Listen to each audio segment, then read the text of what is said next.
Understanding the equity model approach to developing real estate begins with an understanding of how the conventional or debt model works. The debt model of real estate development starts with a developer who owns a piece of undeveloped land with entitlements, but does not necessarily have the required levels of capital to create the infrastructure and amenities the developer envisions.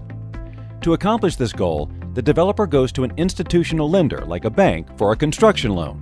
To qualify, the banker and developer set a projected budget and timetable, and the banker holds the land as collateral.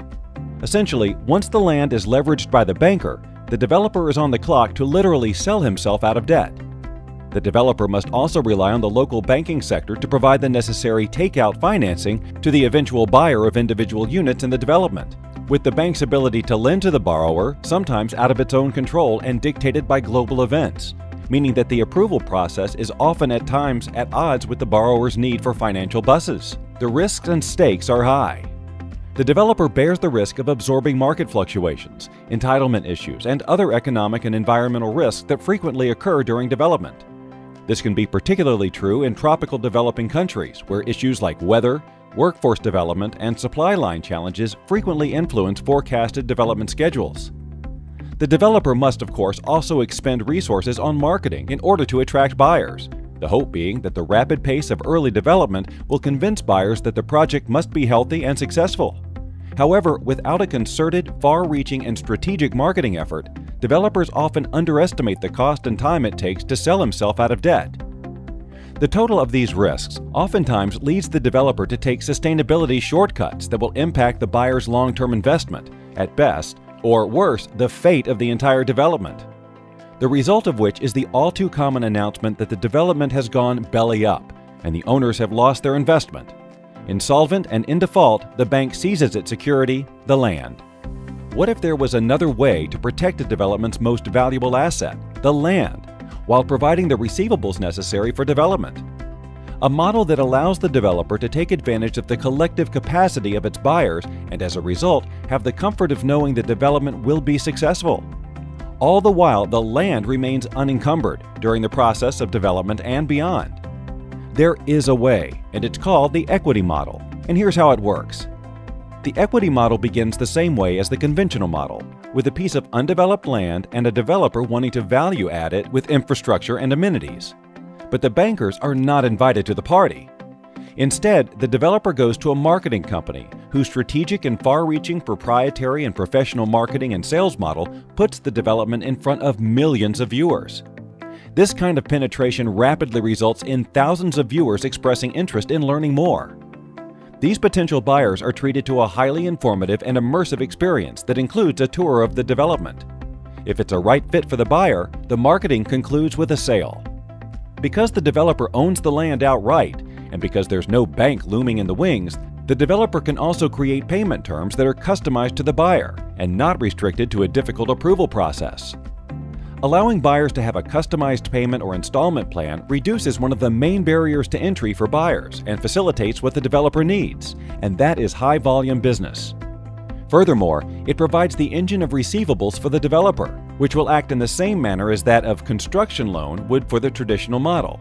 In this instance, however, it is the developer's combined receivables of equity that replace a draw schedule of debt, receivables that for years to come can provide the budget to deliver the infrastructure, amenities, and profits for the developer, all without leveraged risk. In sum, it is the buyer's payments that fund the developer's budget, the collective capacity of which make the model extremely safe, sound, and successful. Let's look a little closer. Buyer number one knows that his payments alone don't deliver the development, but know that it contributes almost all of its early payments to the same marketing that will generate hundreds of new owners whose collective receivables will deliver the development. The developer, in turn, knows that well-planned deployment of funds toward development assures a happy ownership base, who in turn keep making payments, leading to strong monthly receivables. Unlike the conventional model, where the buyer and developer must constantly worry about the risk of losing the property, in the equity model, the land is always free and clear, the receivables always increasing, and the only risk is time. It then becomes a bell curve for both marketing and development. Continued reinvestments into marketing in the early stages continue to steadily build the monthly income, receivables, which become the cash flow of the business. As the reinvestment builds volume, the developer is then able to start redirecting cash flow towards development. As units are absorbed more rapidly through this reinvestment, the developer moves towards critical mass. At such times, more funds are then diverted to development and less to marketing until such time that the developer is sold out, and all funds are then used to bring the development to final completion. Finally, the developer is left with the balance and legacy of the receivables, which should continue for many years to come, which ultimately become his profit. The security of the equity model naturally comes with understandings that buyer and developer acknowledge from the beginning. 1. Deployment of receivables to marketing costs at the beginning are necessarily high, but because they are deployed strategically, result in rapid increase in sales. 2. The equity model takes longer, but because the land is free and clear, is safer. Cash flow takes time to create, and because many buyers opt for financing, those receivables take time to come in, which highlights this highest risk for the buyer, which is a potentially protracted development period. 3. Development starts at a slower pace in the early stages, but continues to increase to a place where the receivables generated are usually higher than what a traditional draw schedule would have allowed, all debt and mostly risk-free. The collective capacity, which is the combination of payments of buyers, the receivables, is the key to the success of the equity model.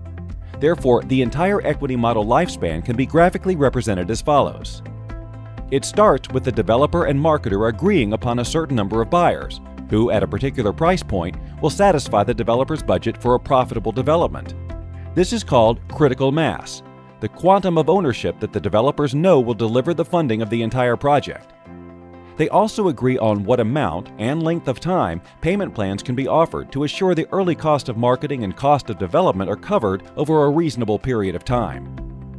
Developer and marketer both understand that time is of the essence, so the intense marketing strategy is launched to aggressively drive potential buyers to the development, who will create a flow of receivables that in the early term funds marketing and land entitlement, followed shortly thereafter by infrastructure and amenities. As the model closes in on critical mass, the development budget has become sufficient to create strides in delivering an entitled development, with primary infrastructure such as roads, power, and water, even some Phase 1 amenities. The more aggressive the ownership ranks and receivables build, leading to the phase of development where the developer knows that over time he has all the funds necessary to deliver the development, as represented, on schedule. In sum, the true security of this model arises from the fact that the developer knows he has sustainability of receivables to absorb shocks, and the value of the land is always intact. This is a resilience the developer can count on, and can thereby pass on that same resilience or safety to its buyers. This is in stark contrast to the traditional debt model, where the cash comes first and the developer is then tied to a predetermined volume of sales it needs to satisfy that debt and ultimately survive. The equity model is a reversal of the traditional model, and risk is mitigated. Under the traditional model, the bank takes the risk and makes a high level of profit. Under the equity model, those profits are retained by the developer and in many ways passed on to the buyer and add increasing security and financial strength to the developer.